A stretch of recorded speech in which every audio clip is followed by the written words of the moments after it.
welcome back to EDH Deck Building. I am your host, Demo, and I will be talking about the best commanders from Lord of the Rings, Tales of Middle-earth today.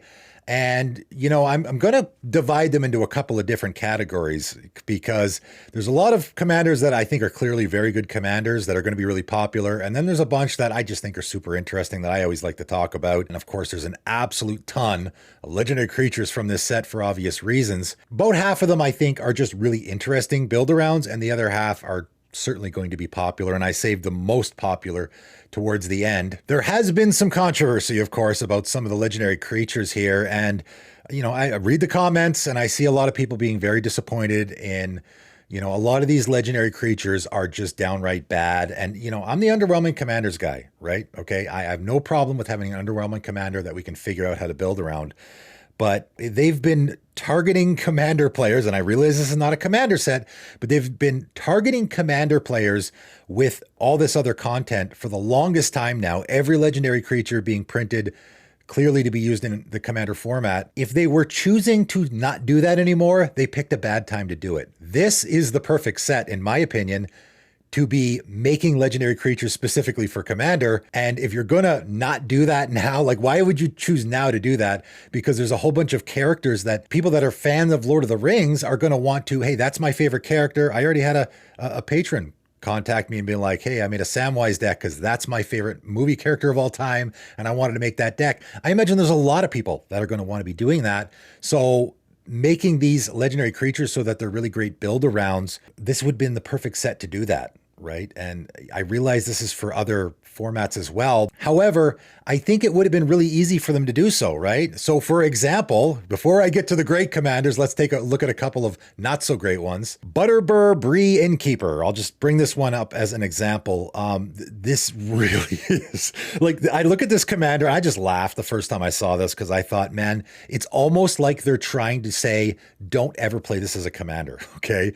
2 green and a white human peasant 3/3 at the beginning of your end step. If you don't control a food, create a food. Like, they don't even just let you create a food on your end step. You only get one if you don't have one.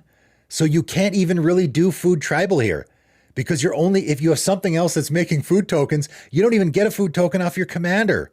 Why? Again, if we're talking about other formats here, there's zero chance this gets played in any other format. So anyone who's saying, oh, well, they made these not so good so they can be played in modern. Who's going to play this card in modern? Come on, guys. No one is playing this. I used to play modern. No one is playing this card in modern. No one is playing this card in any format. Okay, zero. And I don't know if anyone is, I don't know what Butterbur is. Is this anyone's favorite character? Probably not, but they could have very easily made this first of all, cheaper. A 3-mana 3/3, nothing wrong with that. Again, no one's going to play that in modern if you make it a little bit cheaper. And then on top of that, it could have just been at the beginning of your end step, create a food token. That's it. There's no if, just create a food token. I think this would have been a totally fair card if it was just 1 green and a white, 3/3 human peasant at the beginning of your end step, create a food token. And it would have made it at least decent as a build around. Now I can't even do food tribal with this because if I have a food token already, it doesn't even give me one. My commander does literal nothing if I already have food tokens in play. So like it almost feels like they were purposely trying to sabotage this as a commander, and I don't get it. Anyway, getting to the good stuff, I'm not going to dwell too much on my first pick here, which is Bill Ferny, Bree, Swindler. 1 and a blue human rogue, 2/1. Whenever Bill Ferny, Bree, Swindler becomes blocked, choose one. Create a treasure token, or target opponent gains control of target horse you control. If they do, remove Bill Ferny from combat and create 3 treasure tokens. This guy is just super interesting. It is a difficult build around for sure, but I always like to give commanders like this a mention. And I already talked about this at length in a video. If you want to hear a whole bunch of my thoughts on it, you can do so. There's a lot of neat things you can do here. And in fact, I will be making this deck and posting it on my channel, so stay tuned for that. Moving on to the next one, though, Samwise Gamgee, and I guess this is my food token representation on this list. And of course, there's a whole bunch of Samwises, there's a whole bunch of Frodos. They did a whole bunch of different iterations. I mean, Gandalfs, there's got to be at least 4 Gandalfs, maybe more. So I guess if you're a big Samwise fan or a big Gandalf fan, you can avoid the ones that are not so good and go after some of the ones that are a little more interesting. This one is pretty interesting, I think. Again, the food token thing isn't a super great build around, but here we're doing a pretty neat job of it. Green and a white, halfling peasant 2/2. Whenever another non-token creature enters the battlefield under your control, create a food token. So of course, getting those food tokens, super easy to do in this deck. Just have any creature, as long as it's not a token, enter the battlefield, you get a food token. So you can really crank them out. And again, comparing this guy, let's compare this guy to that Butterbur guy. If I'm making a food token deck in green and white, this is 1,000 times better than that guy, right? So that, again, that sort of plays into why that guy was never going to get played. This guy's doing it way better, way easier, and there's a lot more you can do with it. You can also sacrifice 3 foods, return target historic card from your graveyard to your hand. That's very interesting. So your commander is very easily making those food tokens, which is great. And then also, of course, anything else that is making food tokens, whether it be from this set, which of course there's a ton, and then also anything else that we've gotten in the past, which is quite a bit as well. Now we can be making those food tokens, and there's a lot of stuff that is making food tokens, and there's a lot of stuff that is taking advantage of food tokens. All of it fits in this deck. And then of course, returning a historic card from your graveyard to your hand, there's a ton you can do there. So obviously any legendary stuff, right? Historic means legendary, so you can do that. You can do just legendary tribal with this commander if you want to. White, green, legendary tribal. You can do sagas here, obviously, because sagas are historic, and obviously they're going to the graveyard. Now it's going to be a little bit harder to get your food tokens, so I don't know if that's the best option. You could definitely throw a few in this deck because obviously they're going to run out, go to your graveyard, and then you can get them back to reuse them again. And then obviously the artifact theme, I think, again, probably works extra good here. Artifacts are historic, and also your food tokens are artifacts. So that's going to fit with any artifact. Like white, green is not the best colors in the world for artifact tribal, but you know, there's enough, and you could definitely do some artifact tribal stuff here because it's fitting with the food tokens and it's fitting with the historic. So a lot of really neat directions you can go with this commander. And again, I like it because they're doing the food token thing, which is not super, it's flavorful, not super overwhelming, but they did it in a really great way, I think. Next up, we have Goldberry, River Daughter, 1 and a blue, Nymph 1/3. There's a creature type we don't see much, and this might be the first ever legendary nymph we've had. And mono blue is killing it in this set. I have 3 mono blue commanders on this list, and man, I already have 2 mono blue decks, so I don't know what I don't want too many mono blue decks, but there is 3 commanders that I have on this list that I easily could make a deck around. They're just so interesting.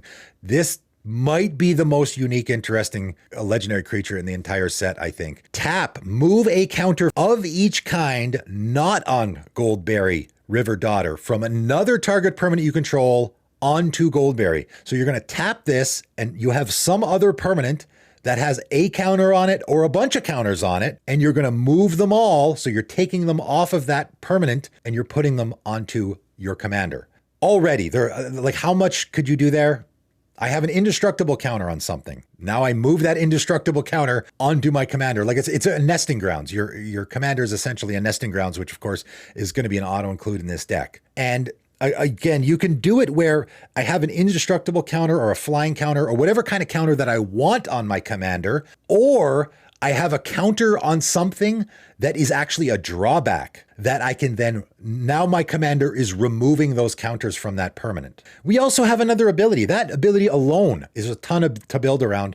Then we have another ability, pay a blue and tap, move 1 or more counters from Goldberry onto another target permanent you control if you do draw a card. So we have a card draw on our commander too. 2 super, super interesting abilities, but also 2 tapping abilities. So we really, really, really want that 1,000-Year Elixir, that Fate Stitcher, that Mage, just go down the list, Mage Right Stone, right? So that we can be doing this a bunch, right? And we have one ability that only requires a tap, and then we have another ability that only requires 1 blue mana and a tap. So we can very likely be doing a lot of swapping and moving around in a turn. I haven't even begun to think of all the options that you could be doing with this deck. I'm sure a lot of people have. Really super interesting commander. Not super overpowered, I don't think. Is there some combos here? Maybe. Does Mago see the Water Veil? There's a card that everyone's trying to break all the time. Does that work here? I don't know. Maybe there's something going on. I'm sure there's some people already trying to figure out some really interesting things to do with this commander. It's super interesting for sure. And next up, we got the Balrog Flame of Udun. 3 black and red Avatar Demon 7/7 with Trample. When a legendary creature an opponent controls dies, put the Balrog Flame of Udun on the bottom of its owner's library. So, of course, this isn't actually on my list. The reason I'm mentioning it is, of course, when I first saw this in the spoiler video, I was incredibly underwhelmed by it to the point where I was like, why would they even print this card? It's really, really, like, as a commander, it's essentially unplayable. I probably would never play it in the 99 decks, even though people have pointed out it kind of works in a Grenzo deck, although your Grenzo would have to be really big in order to make it work. The reason I'm giving it a mention is because a lot of people were this is one of the ones, and I was going to talk about this at the start of the video, this is one of the ones that a lot of people were super disappointed in because it was so bad and just really, really not possible to play as a commander, in my opinion. But thankfully, they have come out with a better version for those Balrog fans out there, the Balrog Durens Bane. And I assume this is the same creature. Again, I'm not a huge Lord of the Rings guy, but the Balrog, I assume, means there's only one. 5 black and a red. Avatar Demon 7/5. This spell costs 1 less to cast for each permanent sacrificed this turn.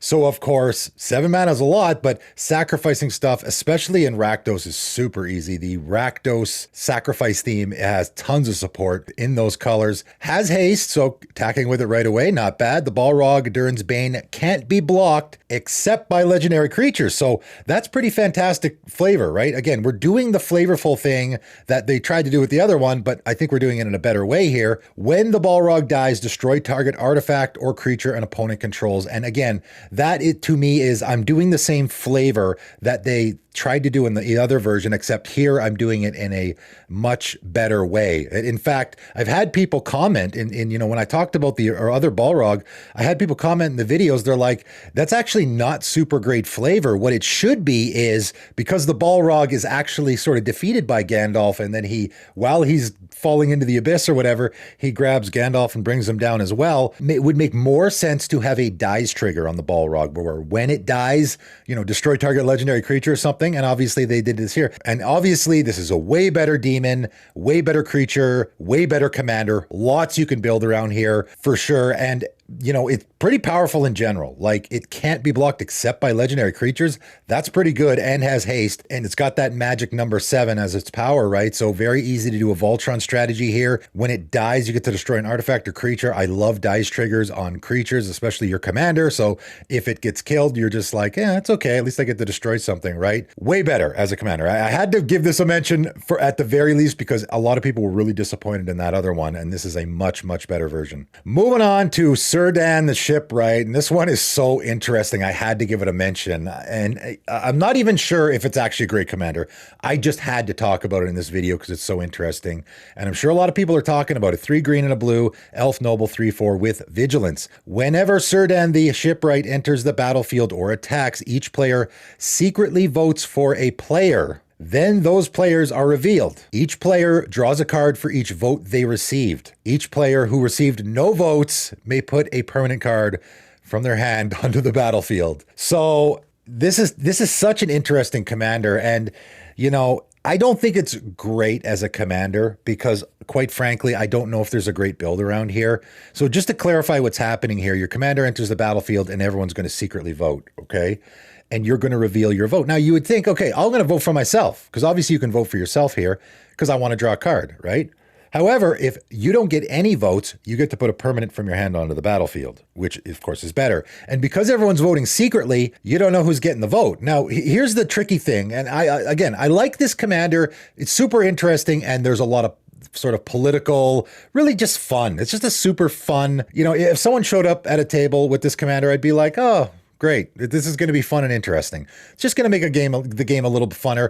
A little bit of randomness to it as well. A lot of mind games for sure, because you don't know who anyone's voting for, right? If you're building around this commander, probably the best way to build around this commander is I just have lots of big permanents that I can cheat into play. On the off chance that I'm the guy that doesn't get voted, but that's not going to happen, right? That's sort of the issue with this commander. And even though I love this and it's super interesting as a commander, the build around potential is not great, because that's the the thinking. The thinking that I'm sure people are going to do is I'm going to make a show and tell deck where I'm just going to put a bunch of giant creatures and other, like Zendikar Resurgence and really expensive permanents in my deck so that if I don't get voted for, I can cheat him into play. But everyone's going to know you're doing that. That's the problem, right? When I sat down against the guy who was playing this deck, I'm going to assume he's got a Woodfall Primus or an Avenger of Zendikar or something in his hand, so I'm going to vote for him. Now, that's not a bad thing because now he gets to draw cards, right? If you have your commander, let's say you attack with it, everyone's going to want to vote for you, but you don't know who the other people are voting for. So just to be on the safe side, I'm going to vote for you because I don't want you to put that Zendikar Resurgent in play or that Avenger of Zendikar or whatever. So maybe everyone's going to end up voting for you, in which case you get to draw 3 cards. That's not bad. So maybe you could build around the draw. Maybe you could be tricky with this and build around I'm drawing lots of cards, which is good too. But then every other player, because they didn't get any votes, I guess you could vote for somebody. So you would vote for, I guess you could vote for yourself and draw 4 cards, or you could vote for the player that you're worried they're going to put a Blightsteel Colossus in play. Again, like the scenarios here are endless. And it's when the votes are revealed, it's like, hey, who gets to put something into play? Maybe nobody, right? If everyone just votes for themselves, then everyone's just going to get to draw a card and that'll be it. So it's just a super interesting commander. I don't know if there's a whole lot of build around potential here. You could do a draw theme maybe because you probably will be drawing extra cards, but it certainly is unique and I had to give it a mention. All right, next up, GolemObsessed Stalker, 1 and a black halfling horror, 1/1, has Skulk, so of course, not easy to block. This creature can't be blocked by creatures with greater power, so it can only be blocked by creatures with 1 or 0 power. At the beginning of your end step, each opponent dealt combat damage this game by a creature named GolemObsessed Stalker loses life equal to the amount of life you gained this turn. This is such an interesting commander, and it might be one that people aren't giving a lot of attention to, but I think it's super neat for 2 reasons. First of all, it has this very unique ability about people that it has dealt damage to this game. And funny enough, there are cards that actually do that are counting the players that they've dealt damage to this game. And those cards could fit in here as well. Also, you're in a mono black life gain theme, which I think is really neat. And, this could fit in a white black Orzhov life gain deck for sure. I think this go in the 99 of decks. And funny enough, there's just a ridiculous amount of legendary creatures from this set that I'm going to have to make another video. And I'm actually going to make a video about the legendary creatures that are better in the 99, I think. There's a lot of legendary creatures that are going to be great in the 99 from this set. And this was one that I was sort of like, okay, it does go in the 99 of a lot of decks, but I think as a build around, it's really interesting. You're in a mono black life gain theme, which is pretty neat. So what you want to do, obviously, you want to get in for damage. And of course, you want to probably connect with each of your opponents once, because then at the beginning of your end step, each opponent dealt damage this game by this creature, essentially. So if that's all your opponents, then all your opponents will lose life equal to the amount of life gain you gain this turn. Pretty fantastic, right? Again, your win con's stapled on your commander, which is always good. It's a pretty interesting build around. It's a unique commander and also an interesting build around, I think. Next up, we got Elrond, Master of Healing, 2 green and a blue elf noble 4/4. Whenever you scry, put a +1/+1 counter on each of up to X target creatures, where X is the number of cards looked at while scrying this way. And of course, a lot of people have probably noticed there is a whole lot of these scry tribal commanders. This one I think is the best. It's whenever you scry, you get to do this other stuff. The problem here is with these commanders is, of course, and sometimes you'll get commanders like this, like Avernus I've mentioned before, where it's a commander that you want to be cascading with, but doesn't actually itself cascade. Here's a commander that you want to be scrying. And a lot of those are commanders that want you to be scrying a lot, but don't actually do it themselves. That's not an issue, though, with scrying. It's a little bit more of an issue with the ring tempts you. Those commanders, which I didn't include here for that reason, because they want the ring to be tempting you in order for their abilities to trigger, but they don't have a ring tempting them trigger on themselves. So you have to rely on other cards to do that. And I don't know if there's, if you have a blue-green commander that is relying on the ring to tempt you, how much support is going to be there just from this set? Because I don't think we're ever going to see that mechanic again, right? Here, though, scrying in blue and green colors, piece of cake, right? There's going to be a lot you can do there, and put a +1/+1 counter on each of up to X target creatures. A lot you can do with that. Also, though, whenever a creature you control with a +1/+1 counter on it becomes the target of a spell or ability an opponent controls, you may draw a card, which of course is fantastic. Having card draw stapled on your commander is always fantastic, and having, not enticing your opponents to not go after your creatures is also good. I should know I have a Rain Academy Chancellor deck that is doing exactly that. So that is always, it just really deters your opponents from going after your stuff because they don't want you to draw a card. And again, getting into those commanders that go in the 99, this is another one that I had considered, maybe it's a card that I should mention on that list because it's certainly going to go in the 99 of a lot of those +1/+1 counter decks, obviously in Simic colors, for which there are a bunch, because even if you're not using that first ability a whole bunch, just anytime one of my creatures gets targeted to get the draw card is pretty good. So there's a couple different things going on here. It's not a super busted commander by any stretch. The Scry Tribal is interesting. You're also doing +1/+1 counters. You have that draw effect as well. I think it's a pretty interesting commander. And we have Shalom Dread Weaver, 3 and a black spider demon 3/3. Whenever a non-token creature an opponent controls dies, exile it. And like I say all the time, just having that ability stapled on your commander, for which there are a few commanders that have that exact ability, is fantastic. If you're playing a graveyard deck, right? If someone who's have a Marin deck or something like that, they're just completely hosed by your commander, which is, I guess it could be a bad thing because your commander hoses their deck. So of course you're going to be a target from them. So in a way it can be a bad thing, but that's always the case with stuff like this. But we're doing a whole bunch of more really, really interesting things here. And funny enough, I have, spoiler alert, the other Shalom on this list, and they're both really fantastic commanders in my opinion. This one's really good. The other one's probably better, but this one's pretty good too. 2 and a black, put a creature exiled with Shalom Dread Weaver into its owner's graveyard. Put 2 +1/+1 counters on Shalom and draw a card. That's great. Even more interesting though, pay X, 1 and a black, put target creature card with mana value X exiled with Shalom onto the battlefield tapped under your control. Fantastic. I love that. I mean, not only we're exiling those creatures, but we have 2 really fantastic abilities. And of course, you don't have a lot of control. Of course, you can kill your opponent's creatures to get the ones you want, but creatures are dying all the time, right? So my opponent sacrifices a Sakura Tribe Elder to go get a land that gets exiled because it's a non-token creature an opponent controls dying. And I can choose to use the first ability to put 2 counters on my commander and draw a card. Or maybe I want to land and I can pay 2, 1 and a black, so I guess 4 mana in total, to put that Sakura Tribe Elder into play under my control so that I can then sacrifice it to go get a land myself. 4 mana to go get a land is not great. Maybe I do want to do that, maybe I don't. Maybe there's a Reclamation Sage that has been exiled. That might be worth it for me, right? It might be worth it for me to pay 5 mana to put that Reclamation Sage into play if I want to destroy my opponent's Rhystic Study, right? Especially in a mono black deck. And again, that's where abilities like that get really, really good, is the color fixing sort of situation where black doesn't deal with artifacts and enchantments very well. So now a Rec Sage or certain cards like that become extra good. Really neat commander for sure. Next up, my third mono blue commander, and maybe the most interesting of the bunch. I don't know. The Goldberry is really interesting. Bill Fernie's really interesting. 3 super interesting mono blue commanders from this set. The Watcher in the Water, 3 blue, Kraken, 9/9. The Watcher in the Water enters the battlefield tapped with 9 stun counters on it. And of course, a stun counter, what it now means is if a permanent with a stun counter on it would become untapped, remove the counter instead. So essentially what happens is your commander isn't going to untap for 9 turns. Now, a 9/9 for 5 mana, of course, there's got to be some drawback there. You don't need that at all, right?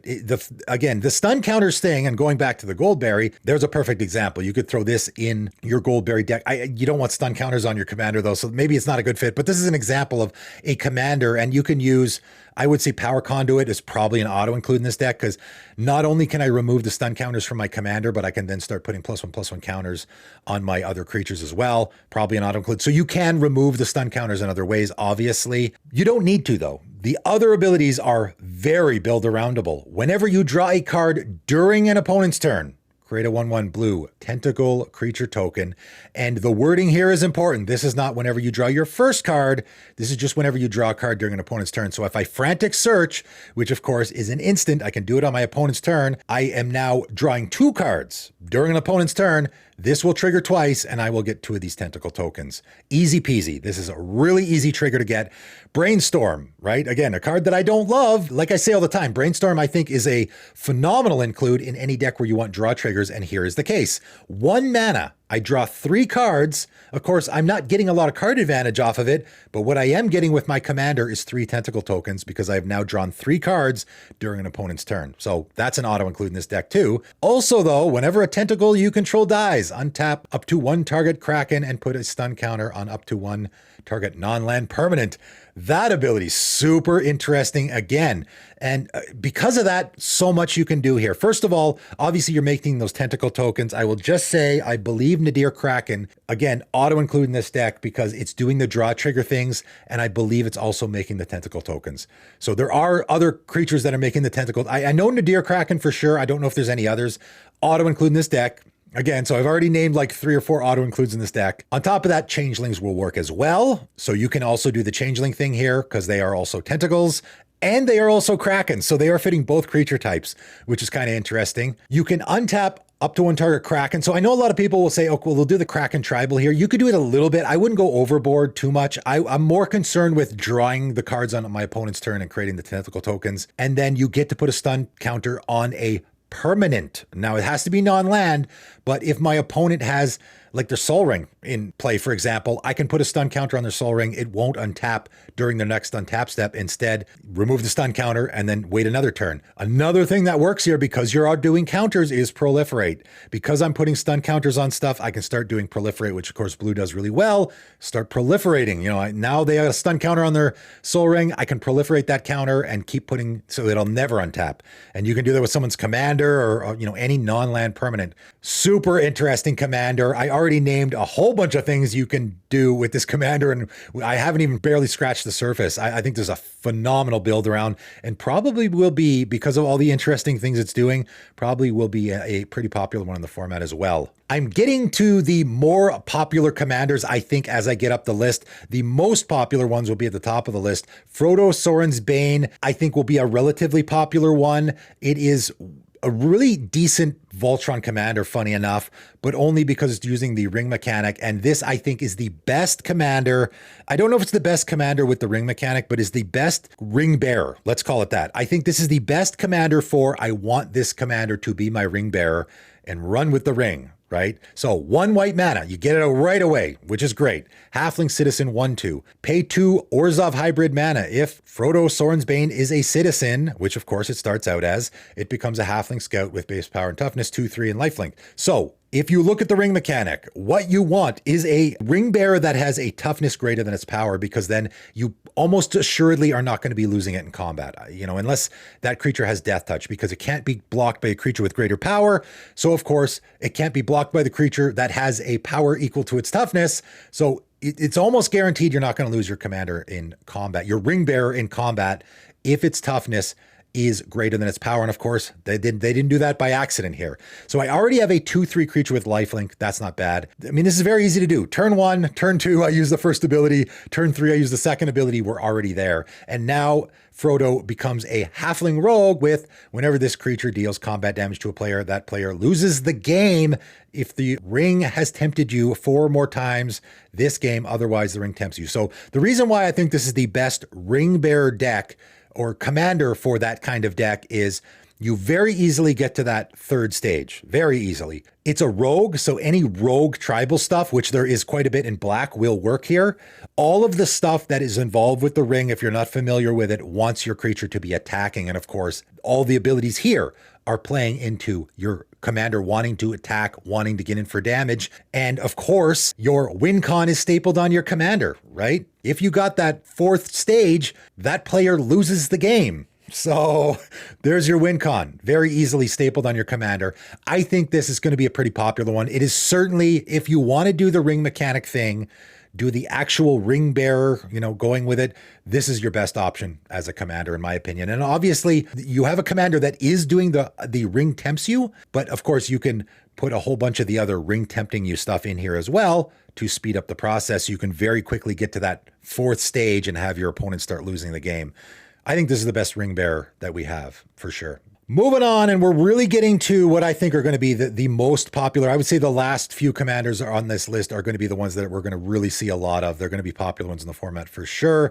Smeagol Helpful Guide. 1 black and a green halfling warrior 4/2. At the beginning of your end step, if a creature died under your control this turn, the ring tempts you. So again, we have a ring tempting you commander, and I think this is probably going to be the most popular of the ring tempting you commanders. Maybe. Actually, I got one higher on the list, so maybe we'll see.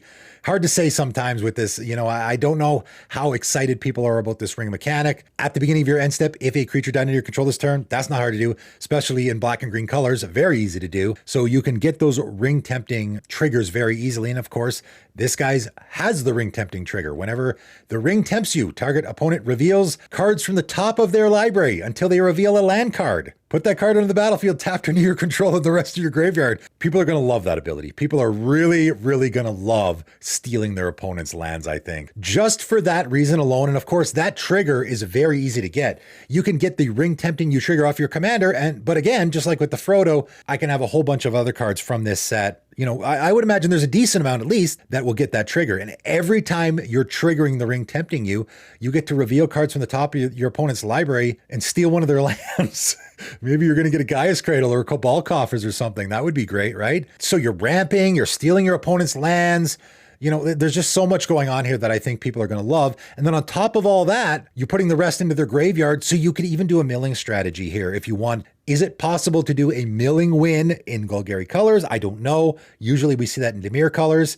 You could give it a try with this commander. I think it's pretty decent. How much ring tempting you are you going to get? You're going to get it for sure on your end step, probably with this guy. How much other stuff? Is there going to be enough? Only time will tell, right? How popular will this guy be? I think it's a super interesting commander for sure. Next up, Arwen, Mortal Queen. 1 green and a white, Elf Noble 2/2. Arwen, Mortal Queen, enters the battlefield with an indestructible counter on it. That's a great thing to have on your commander, right? A commander with an indestructible counter on it, so it's not going to get removed very easily. Pay 1, remove an indestructible counter from Arwen. So now you're going to remove that indestructible counter. Another target creature gains indestructible until end of turn. Put a +1/+1 counter and a lifelink counter on that creature, and a +1/+1 counter and a lifelink counter on Arwen.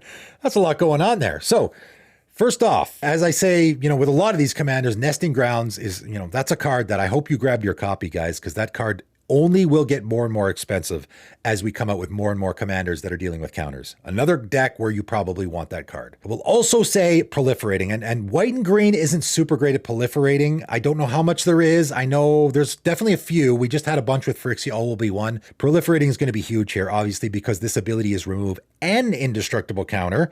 So if I proliferate the indestructible counter on my commander and I now have 2, I will remove one of them. My commander will still be indestructible, and then it will also have a lifelink counter and a +1/+1 counter, which I can also proliferate. So proliferate's going to be probably really bonkers in this deck. I would put as much as I probably could in this deck.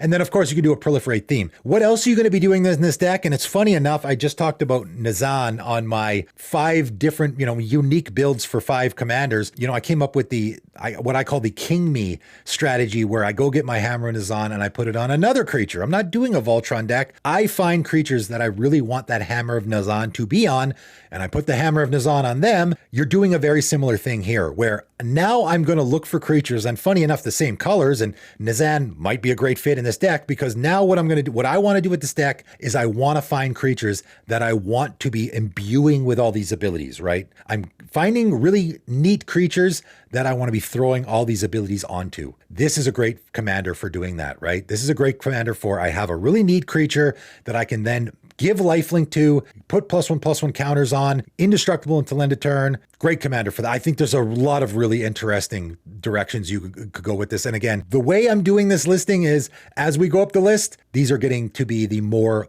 what I think are going to be the more popular commanders in the format, and I think this is going to be a pretty popular one. Next up, King of the Oathbreakers. Definitely going to be a popular one. 2 white and a black, Spirit Noble 3/3 with flying. When King of the Oathbreakers or another spirit you control becomes the target of a spell, it phases out.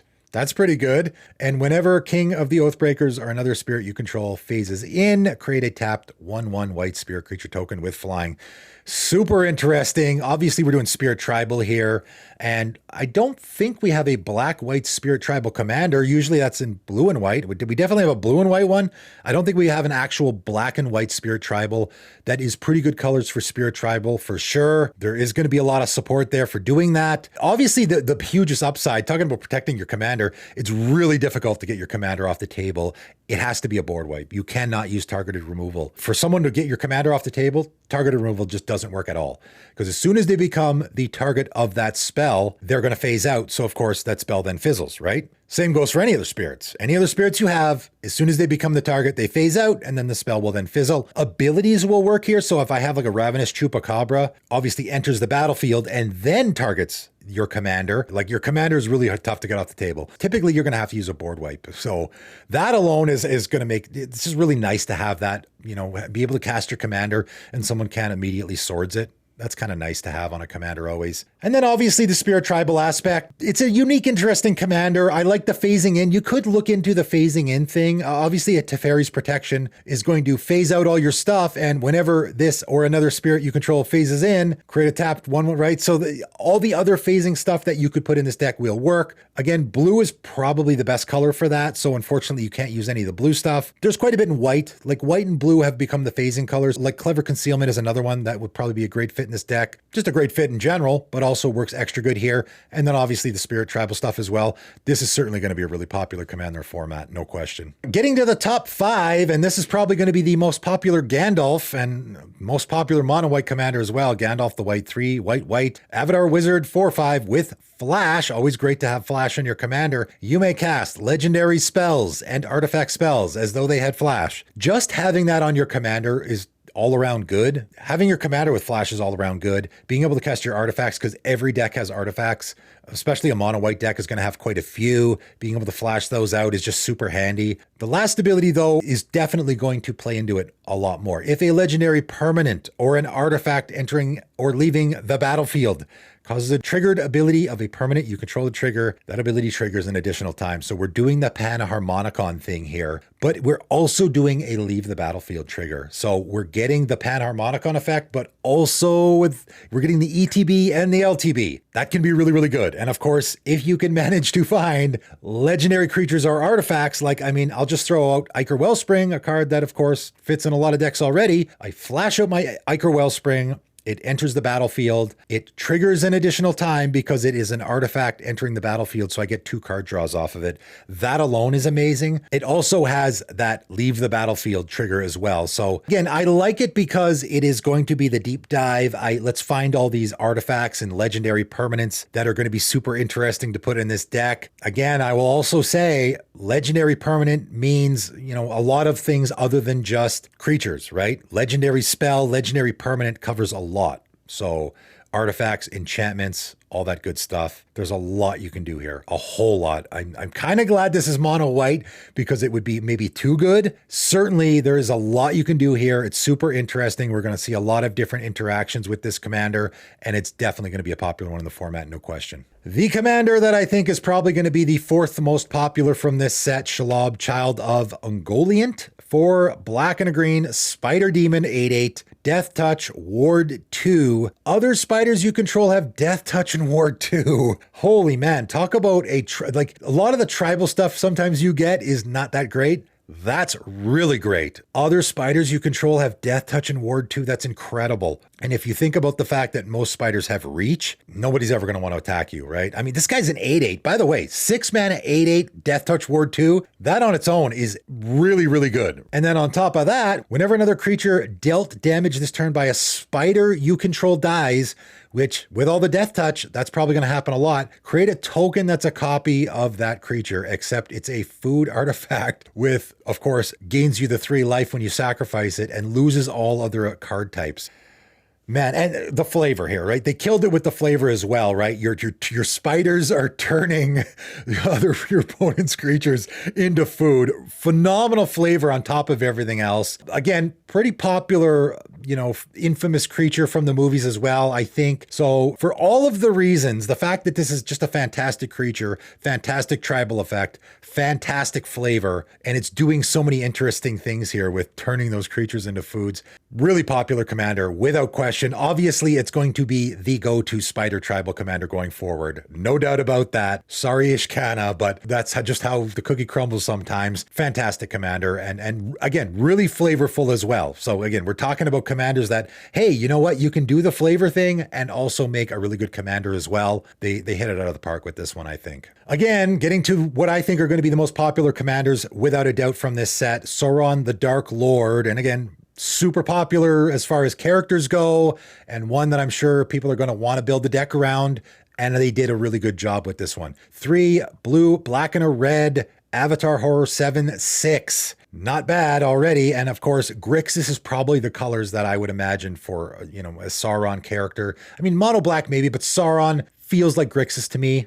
That's just what I'm thinking anyway. Ward, sacrifice a legendary artifact or legendary creature. That's the best ward I've ever seen. In order to target this, I mean, you can target it, but it will be countered unless you sacrifice a legendary artifact, which how many people have those lying around? I mean, maybe you got a Mox Amber or a legendary creature, which I guess you probably have your commander, but are you going to want to sacrifice it in order to target this guy? This is almost hexproof. It's not quite, but it's almost hexproof because it's rarely that you're going to want to do this. I mean, you can if you really need to, but that is a really fantastic ward. Whenever an opponent casts a spell, amass Orcs 1. Gee, how often is that happening in a commander game? Whenever an opponent casts a spell, that's every turn, sometimes multiple times a turn. Like you're going to be amassing Orcs 1, and amass Orcs 1 isn't super great, but it is pretty good. This is essentially every time your opponent casts a spell, you create an Orc or you put a +1/+1 counter on that Orc army, or essentially is how it works, right? And this might be maybe one of the best sacrifice commanders, let's say, out there, period. Like if you have an effect that is sacrificing creatures, any effect that I get some benefit off of sacrificing my creature, might be the best way to go with it, because of course, every time your opponent casts a spell, it's going to spit out a token. You could get to a situation where, okay, I want a really, really, really, really big Orc army that I can attack my opponents with, but I think the best way to go here is I make an Orc and then I sacrifice it to some effect, my Viscera Seer even, and I get the Scry, and then the next opponent casts a spell, make another Orc. Then the next opponent casts, and I sacrifice that to some effect. So it's giving you sack fodder, right? This is maybe the best commander I've ever seen at giving sack fodder, because it's going to be happening all the time. But of course, we haven't even scratched the surface of everything this commander is doing. Whenever an army you control deals combat damage to a player, the ring tempts you. So we can do all the army tribal stuff here. And of course, you can do the Orc army tribal stuff, or we can do the army tribal stuff that we already have with the zombie armies. And I think there probably is easily enough that we can do an army tribal commander here, again, which flavor-wise fits really nicely with this commander. And of course, now we're doing the ring tempting thing, which fits into the last ability of whenever the ring tempts you, you may discard your hand. If you do draw 4 cards, pretty good. So, I guess you could do a discard theme here as well. Like there's so much going on here that fits so many different things. You could easily do a discard theme here. And of course, I would probably say black and red are the best colors for discard support. I just think of Bone Miser, which would be a phenomenal fit here. Surly Badgesaur, which would be a phenomenal fit. Those effects that just, I discard a bunch of cards all at once and I get a whole bunch of benefit off of it. I don't have to pay any mana. Like both of those cards that I just mentioned, I get a whole bunch of benefits off of both of them. I don't have to pay any mana, and it doesn't matter how many, there is no trigger once each turn. I can just wheel my whole hand away or discard it with my commander, and I get a whole bunch of benefit off of those. Black and red, I think, have the best effects as far as that goes. And you can be doing that. On top of everything else, you could also be doing that. There's so much going on here, and obviously draw 4 cards. I mean, I don't even know if you have to put any card draw in this deck, because as soon as your hand's empty, all I have to do is connect with an army, the ring tempts you, and then when the ring tempts you, I get to draw 4 cards. That seems pretty good. I can also just use any other effect that is the ring tempting you. I don't have to put card draw in this deck. All I have to put is when this happens, the ring tempts you, or any effect, the ring tempts you, and it becomes draw 4 cards if my hand's empty. Phenomenal commander, ton you can do with it.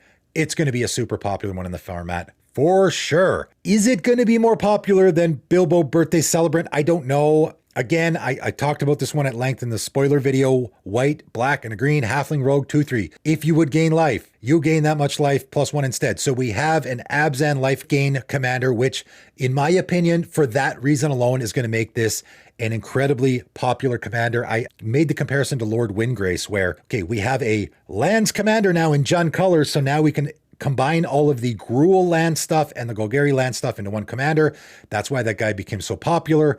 Here we're doing the same thing where I can take all the Golgari life gain stuff, all the Orzhov life gain stuff, and all the Selesnya life gain stuff and put it all in one deck. There's a ton of support, obviously. So just that alone, but on top of all that, we have this absolutely ridiculous ability that, again, having a win con stapled in your commander is always fantastic. 2 black, green, and a white, and tap exile Bilbo Birthday Celebrant. Search your library for any number of creature cards and put them onto the battlefield, then shuffle. So ridiculous. However, activate only if you have 111 or more life. And, you know, as I talked about in that video, I don't think that's super difficult. Again, with all of the tribal support you can put here, you can just get 56 life and then do one of the I double my life total things and you're already there.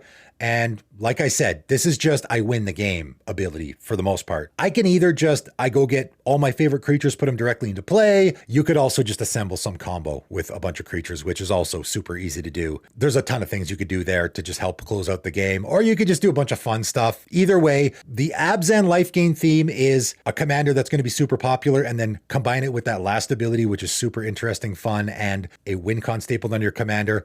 This is going to be, I don't know if this could be the most popular Abzan commander in the entire format. It's a possibility though. I will just say it is certainly a possibility that we could see this being the most popular Abzan commander in the entire format. Wouldn't surprise me in the slightest. I don't think it will be the most popular commander from this set though. I think Aragorn the Uniter is going to be the most popular commander for a couple of reasons. Mostly because it's hitting on all cylinders with what I think make for popular commanders in the format.